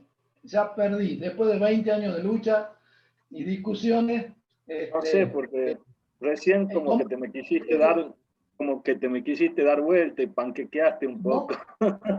No, yo sigo pensando lo mismo. Tomamos el criterio de la mayoría y tomamos un criterio que es de prudencia, porque si yo a la deuda le sumo intereses, tengo un monto mayor para restar. Como consecuencia estaría valuando en menos el inmueble. Entonces, cuando tomo un criterio de esta naturaleza y va en contra del fisco, quiero mostrar que existe un criterio que tiene a lo mejor mayor criterio de prudencia, ¿no? Más allá de eso, digamos, ya es una discusión en donde la minoría se va achicando, te diría. No me di vuelta, ¿no? Pero, ¿y de esto hay jurisprudencia o estaría mal si yo el día de mañana liquido tomando los intereses? No estaría mal, pero usted tendría que tener la suficiente argumentación para discutirlo después en caso de una verificación. ¿Está claro? La interpretación prudente es la que concuerda con la interpretación fiscal. Solamente poder restar el saldo de capital. Pero fíjense en la redacción de la ley si es que no da para la otra interpretación también. Pretendemos formar criterios, no decirles a ustedes cómo hay que hacer.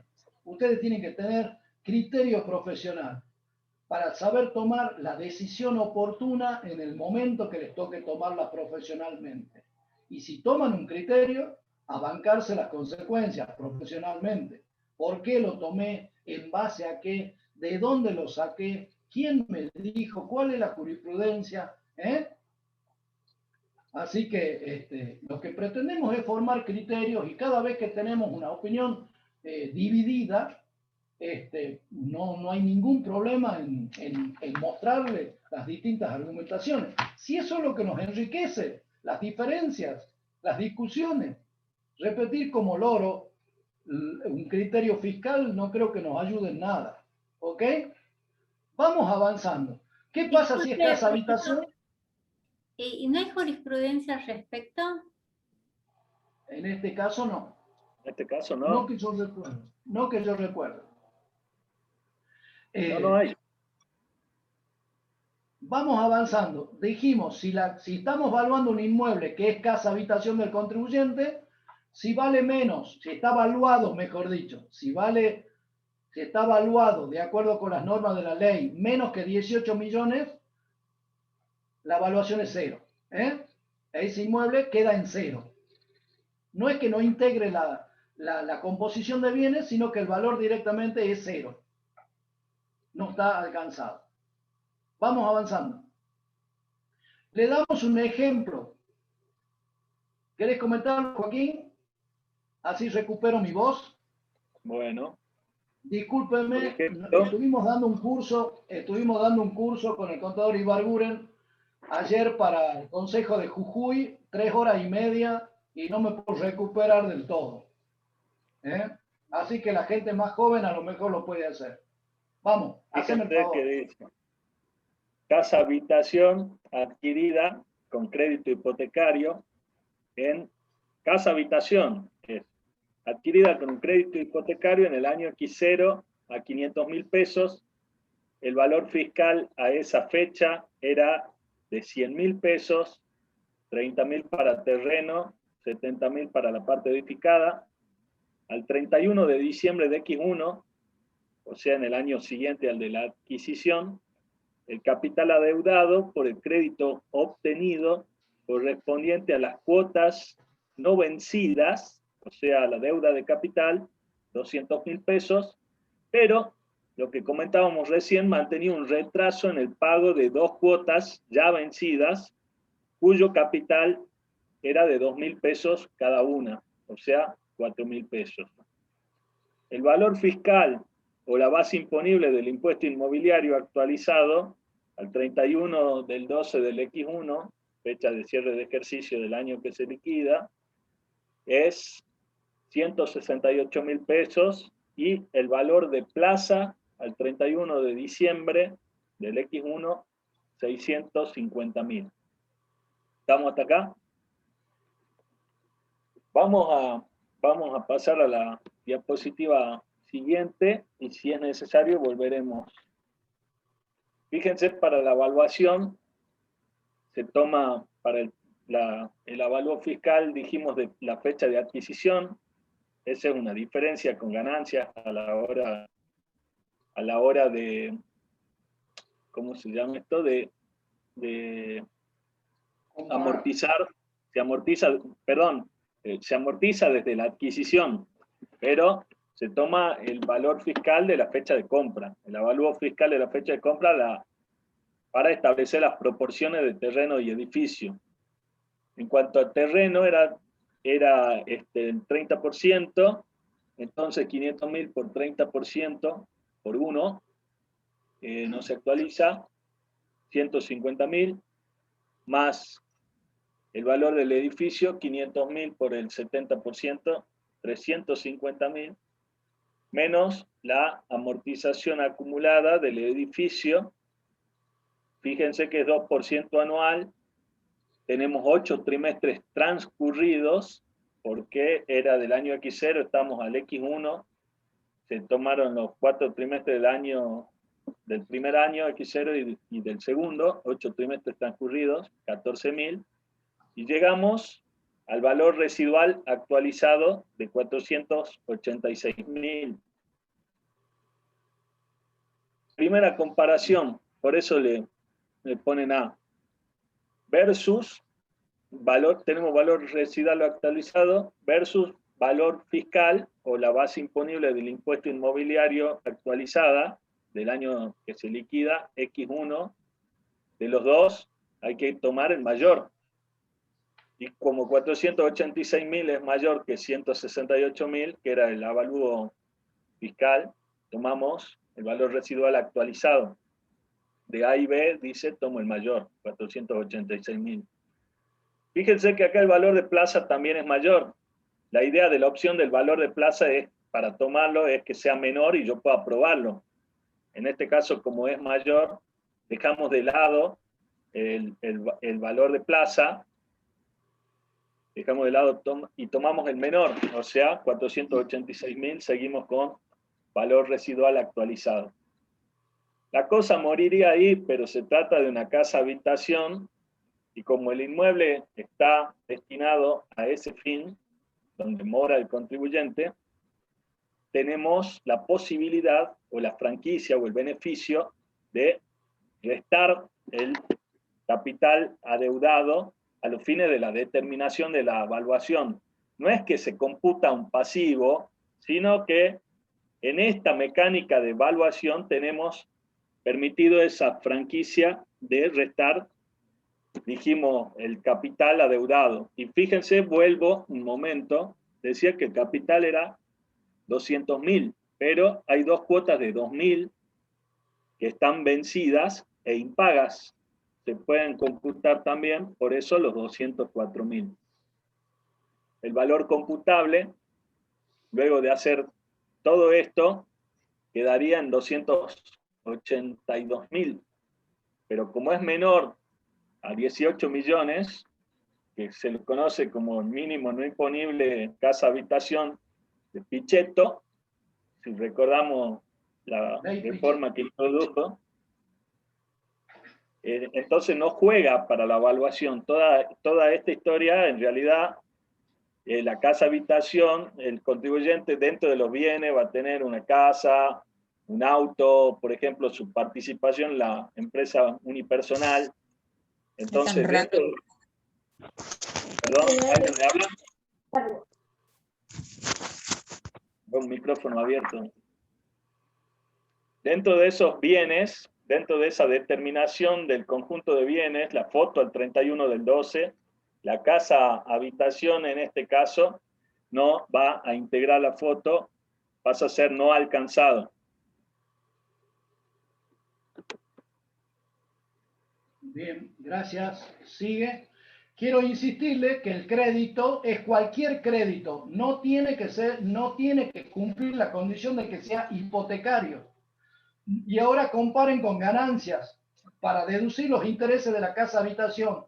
¿Qué condición debía cumplir? Que eran intereses de un crédito hipotecario. Comparen, junten los conceptos.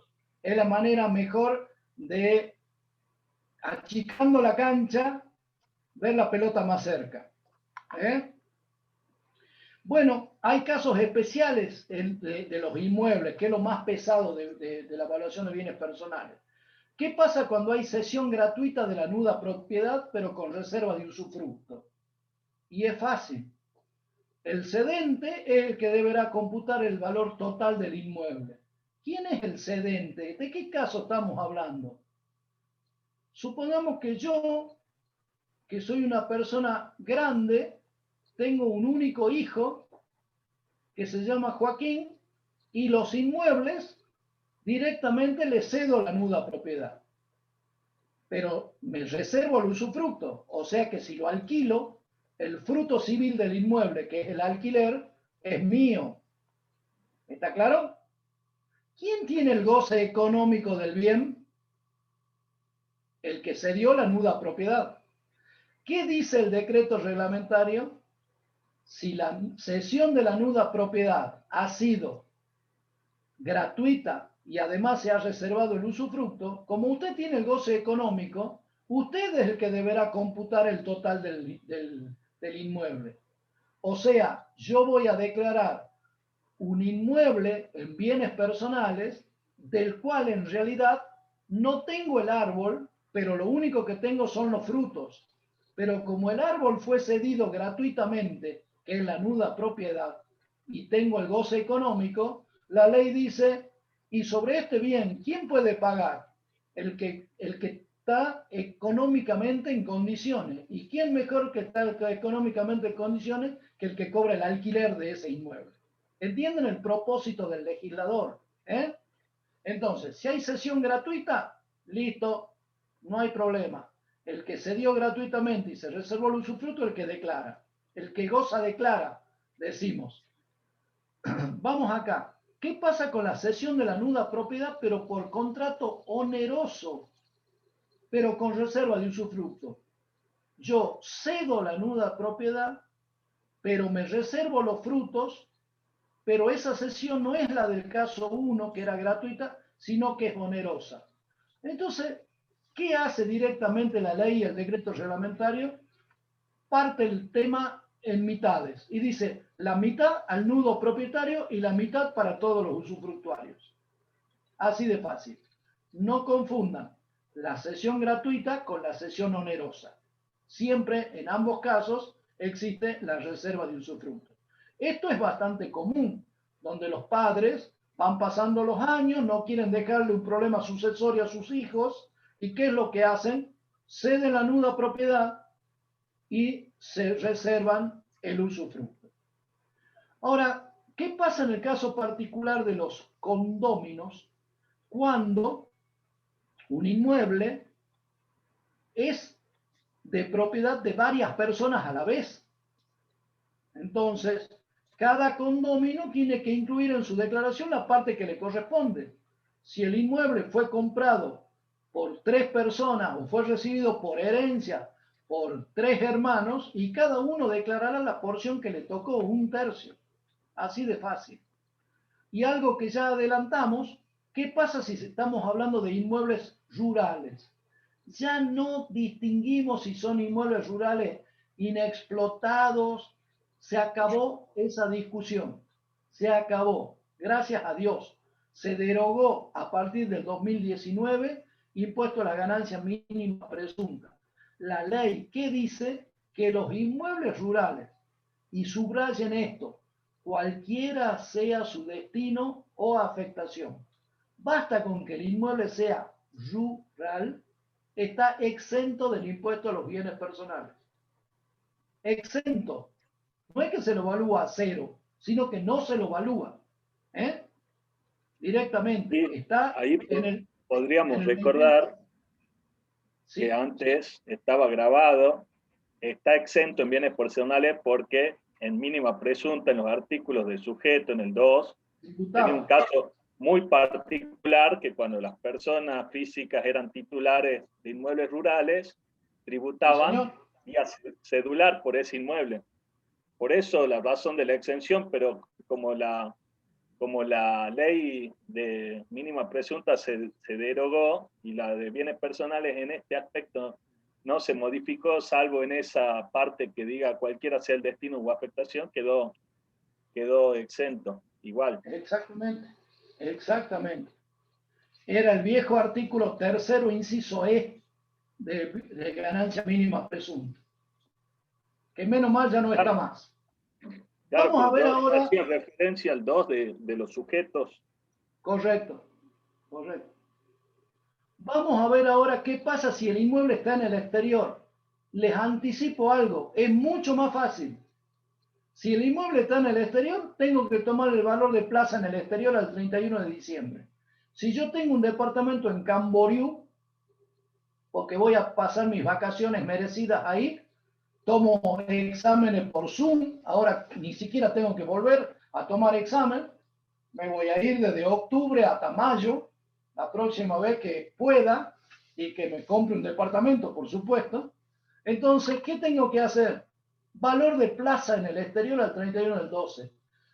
Todos los años voy a tener que pedirle a las inmobiliarias del lugar que me den una evaluación de cuál sería el valor de plaza. Y vuelvo a repetir el concepto. Valor de plaza, el valor que se obtendría en condiciones normales, si yo lo vendo en condiciones normales. ¿Y cómo saco el valor de plaza? Voy a la inmobiliaria de un amigo, voy a la inmobiliaria de la esquina, busco 3 inmobiliarias, elijo el mayor, elijo el menor, hago un promedio de las 3. Miren todas las opciones que le estoy dando. ¿Cuál será el valor de plaza? Y parece prudente que decir, anda a 3 y saca el promedio y ese va a ser el valor. Sí, pero cada inmobiliaria me va a cobrar por su trabajito, de darme una constancia, un certificado, una evaluación que diga que es eso. Y encima la voy a tener que hacer traducir para que sea válida en Argentina. Y voy a tener que pagar las apostillas y el traductor. Fíjense en los costos, parece barato, pero no lo es. Y una vez que tenga el valor en plaza, tengo que convertir el valor en plaza, que eran reales porque está en Brasil, o pesos uruguayos si es que está en Uruguay, o dólares si es que está en Miami, y lo tengo que convertir según el Banco de la Nación Argentina al 31 del 12. En realidad, al último día hábil al 31 del 12, que cuando no se trabaja el 31 es el 30 de diciembre. ¿Listo? Constancias, acá hablamos al último, constancia suficiente, prueba documental. ¿De dónde la saco? ¿Quién me la da? ¿Cómo se legaliza? ¿Cómo interviene el consulado argentino? Porque cuando tenga que mostrar la prueba, supóngase que el inmueble está en Ucrania. ¿Qué va a entender el inspector de la AFIP cuando yo le muestre el informe que está escrito en ucraniano o en ruso? Bueno, ahora más fácil, con la Sputnik mucho vamos a hablar en ruso. Ya va a ser más sencillo la evaluación. Vamos al que sigue. Quiero llegar hasta automotores si puedo. Ah, acá estoy, qué buena. Ya estamos. Vamos mal, pero vamos bien. A ver, otro bien importante que tiene las personas humanas y las sucesiones indivisas son los automotores. En realidad la ley, el inciso B, después de darle prioridad en el inciso A a los inmuebles, toma los automotores y le incorpora algo que es bastante menos común: aeronaves, naves, yates y similares. Confieso que nunca tuve un cliente al que tuve que liquidarle una aeronave, ni mucho menos un yate, pero no pierdo las esperanzas, no pierdo las esperanzas. ¿Dónde está la evaluación? Fácil, la evaluación de automotor está en el inciso B. ¿Y qué dice? Valor residual actualizado. Vuelve con la filosofía: tomar los valores lo más cercano al cierre del año que se liquida.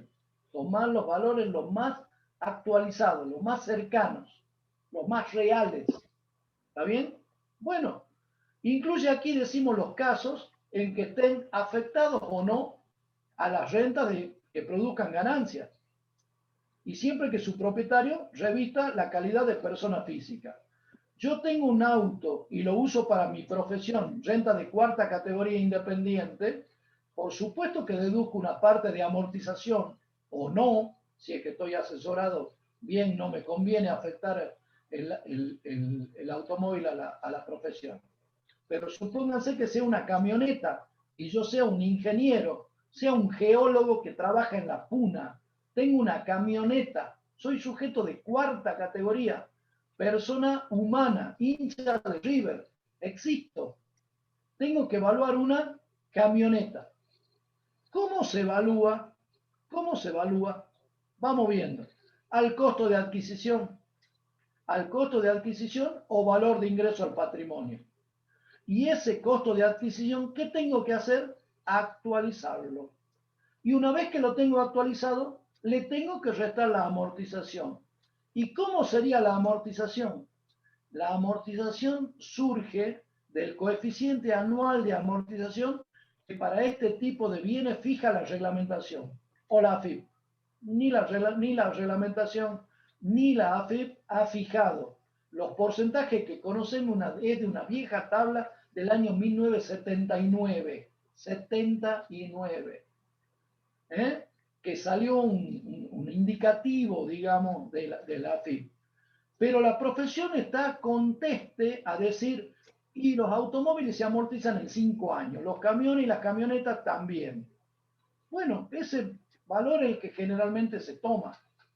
Ahora, cuidado, porque yo les doy un ejemplo. Yo soy geólogo, llevo mi camioneta a la puna. ¿Ustedes creen que me va a durar 5 años esa camioneta? Ir y volver, como mucho me va a durar 3. Como mucho me va a durar 4. El aplicativo de la AFIP solo permite la amortización en quintos. O sea, vida útil de 5 años. Y si yo lo quiero cargar, tengo que hacerle alguna trampa al aplicativo para tomar el criterio que yo permanentemente entiendo que es el que corresponde. Fíjese que se amortiza desde la fecha de adquisición, no desde la fecha de afectación a ganancias grabadas como era en ganancias. No, acá lo que hay que tomar es el valor residual actualizado. No importa si lo uso para pasear, si lo uso para trabajar. Porque estoy midiendo la riqueza imperfecta, global del contribuyente. Global del contribuyente. Imperfecta, sí, porque no toma deudas. Bien. Cuidado que acá el cómputo es anual, no es trimestral como los inmuebles. Si yo compré la camioneta en diciembre o en octubre y yo deduzco el 20%. Y si la compré el 30 de diciembre a la noche, también deduzco el 30%, porque la amortización es anual, en quintos. Sigamos avanzando.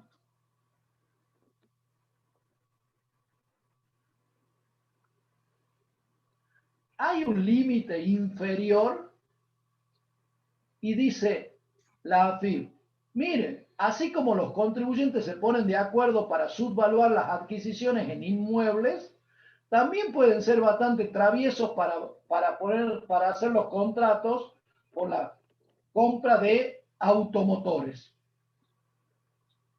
Entonces, ¿cómo se hace? Miren, hay un límite inferior. La evaluación de los automotores no puede ser inferior al valor de las tablas que fija la Dirección Nacional de Recaudación, perdón, la Dirección Nacional del Registro de Automotor, ¿sí?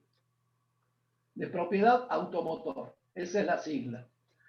Resulta que antes nosotros decíamos, la tabla que elabore la AFIP, la tabla que elaboraba la AFIP, que era proporcionada por la Superintendencia de Seguros de la Nación. La ley del presupuesto 2019 lo que hizo es sustituir ese concepto, valor de tabla de la AFIP, por valor de referencia elaborado por la Dirección Nacional de Propiedad Automotor y Créditos Prendarios. ¿Qué pasó con eso? Esta tabla, quiero que sepan, tiene una actualización trimestral. No es lo mismo que yo vaya a hacer la transferencia del auto en marzo que vaya en octubre del mismo año. Tiene una actualización trimestral.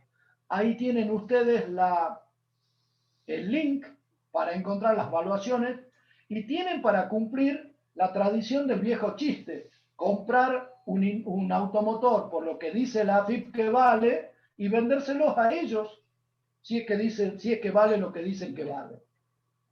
Siempre están enormemente inflados. Aclaraste que la comparación se hace mientras tenga vida útil. Ahí Todavía no. Abajo. Todavía no. Casualmente estaba por entrar ahí.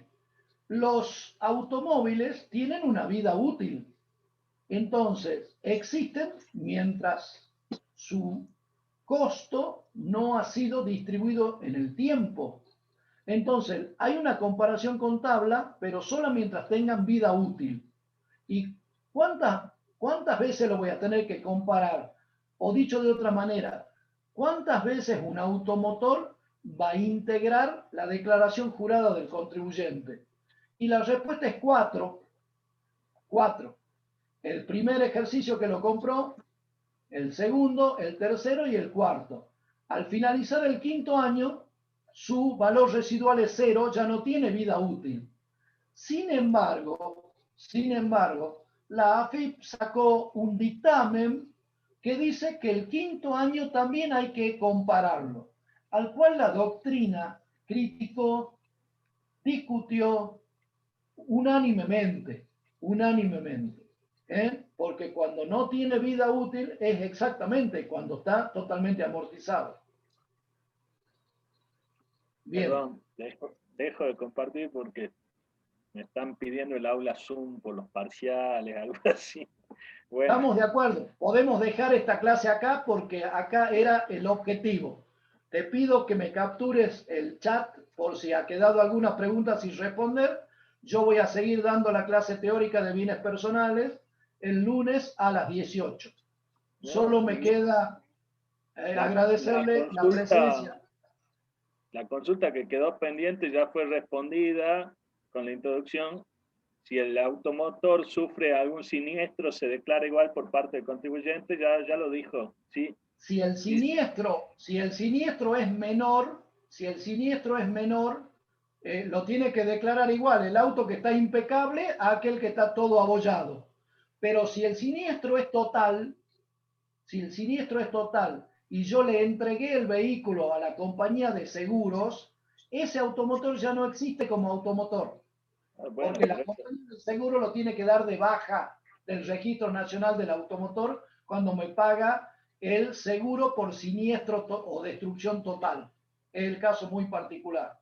Entonces, mientras esté, diría yo, activo o vivo el título de propiedad, aunque esté bastante abollado y lleno de piedras de granizo, lo tengo que declarar igual que si estaría impecable y lo tendría guardado en el garaje todos los días. Gracias por acompañarnos. Vamos que falta poquito.